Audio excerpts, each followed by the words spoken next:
आज के इस एक्सप्लेनर में हम एक बहुत ही दिलचस्प और बूमिंग टॉपिक पर बात करने वाले हैं।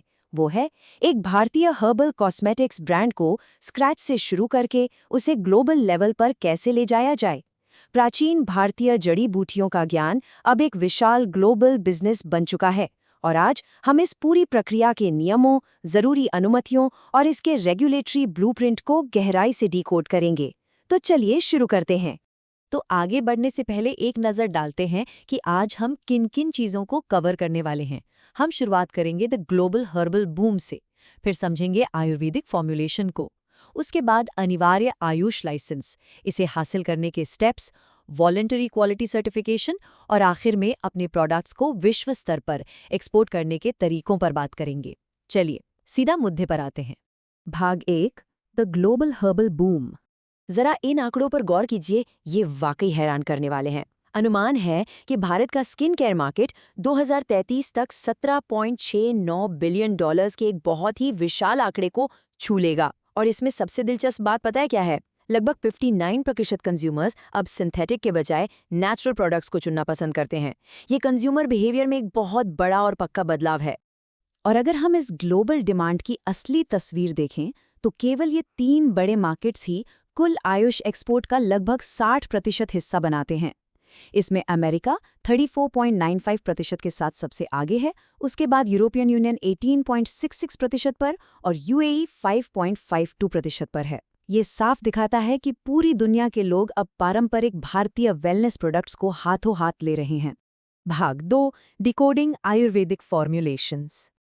अब मैन्युफैक्चरिंग शुरू करने से पहले ये समझना बहुत जरूरी है कि आखिर आयुष प्रमाणित उत्पाद होते क्या हैं। सिंपल शब्दों में ये वो प्रोडक्ट्स हैं जो आयुष मंत्रालय द्वारा तय किए गए कड़े क्वालिटी, सेफ्टी और एफिकेसी स्टैंडर्ड्स पर पूरी तरह से खरे उतरते हैं। इसमें आयुर्वेद, योग, यूनानी, सिद्ध और होम्योपैथी शामिल हैं। और हाँ, ये सभी 1940 के ड्रग्स एंड कॉस्मेटिक्स एक्ट के तहत रेगुलेट किए जाते हैं। अब यहाँ 2 तरह के फॉर्मुलेशन के बीच का अंतर समझना बहुत अहम है।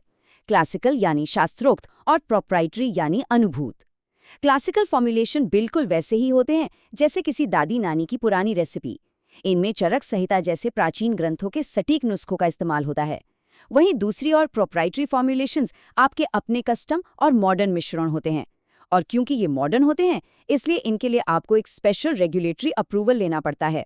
भाग 3, द मैंडेटरी आयुष लाइसेंस।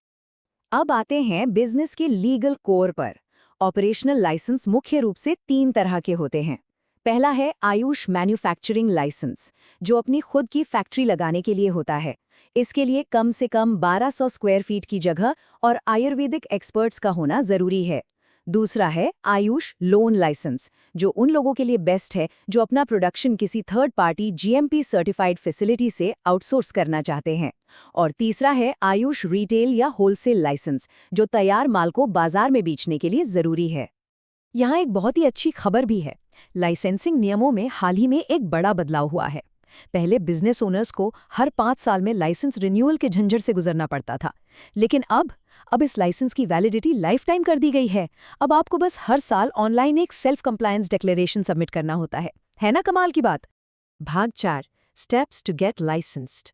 चलिए अब देखते हैं कि ये पूरी प्रोसेस आगे कैसे बढ़ती है। ये 6 आसान और लॉजिकल स्टेप्स में बनती है। सबसे पहले अपने सारे जरूरी डॉक्यूमेंट्स इकट्ठा करें। दूसरा, मैन्युफैक्चरिंग फैसिलिटी के लिए जीएमपी के लिए अप्लाई करें। तीसरा, अगर आप एक्सपोर्ट करना चाहते हैं तो सीओपीपी के लिए आवेदन करें। चौथा स्टेप है अपना आयुष फॉर्म ऑनलाइन सबमिट करना। इसके बाद 5वें स्टेप में आयुष विभाग द्वारा इंस्पेक्शन और वेरिफिकेशन किया जाता है।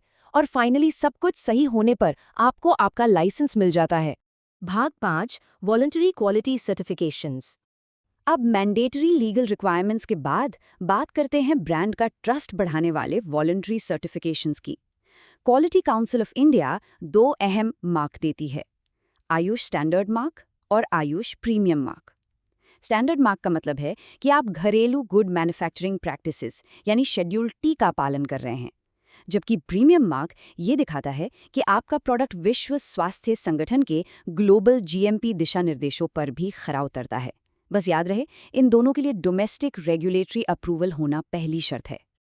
आज के समय में आयुष मंत्रालय के सपोर्ट से पारंपरिक भारतीय चिकित्सा को सरकारी समर्थन और ग्लोबल लेवल पर शानदार प्रमोशन मिल रहा है। सरकार की ये पहल एक ऐसा बेहतरीन इकोसिस्टम तैयार करती है जहां क्वालिटी सर्टिफाइड ब्रांड्स न केवल इंडिया में बल्कि इंटरनेशनल मार्केट में भी तेजी से ग्रो कर सकते हैं। भाग 6, एक्सपोर्टिंग प्रोडक्ट्स ग्लोबली। तो यहाँ सबसे क्रूशल पॉइंट ये है कि अगर आपको विदेशी बाजारों में छाना है तो वहाँ के रूल्स को गहराई से समझना होगा। उदाहरण के लिए अमेरिका में आपको एफडीए के नियमों जैसे डीएसएचए कंप्लायंस, जीएमपी और सभी सामग्री का खुलासा करना अनिवार्य है। वहीं यूरोपियन यूनियन में ईएमए के अंतर्गत भारी धातुओं यानी हेवी मेटल्स और माइक्रोबियल कंटामिनेशन की बहुत ही कड़ी टेस्टिंग की जरूरत होती है। दोनों के अपने अपने टफ स्टैंडर्ड्स हैं। और हाँ, इंटरनेशनल बॉर्डर्स पार करने के लिए आपके पास ये कुछ बहुत ज़रूरी एक्सपोर्ट सर्टिफिकेशंस होने ही चाहिए। एक क्विक चेकलिस्ट देखें तो directorate general of foreign trade से इंपोर्टर एक्सपोर्टर कोड या IEC, certificate of pharmaceutical product यानी COPP, certificate of free sale, और अगर आप ऑर्गेनिक होने का दावा कर रहे हैं तो एनपीओपी सर्टिफिकेशन। तो इन सभी कड़े मानकों और विस्तृत नियमों और समझने के बाद एक बहुत ही दिलचस्प सवाल सामने आता है। जब हजारों साल पुरानी हमारी समृद्ध आयुर्वेदिक परंपरा आज के अरबों डॉलर के मॉडर्न ग्लोबल कंप्लायंस स्टैंडर्ड्स के साथ मिलती है, तो इंटरनेशनल वेलनेस इंडस्ट्री का अगला चैप्टर कैसा होगा? संभावनाएं सच में असीमित हैं। आज के इस एक्सप्लेनर में हमारे साथ जुड़ने के लिए आपका बहुत बहुत धन्यवाद।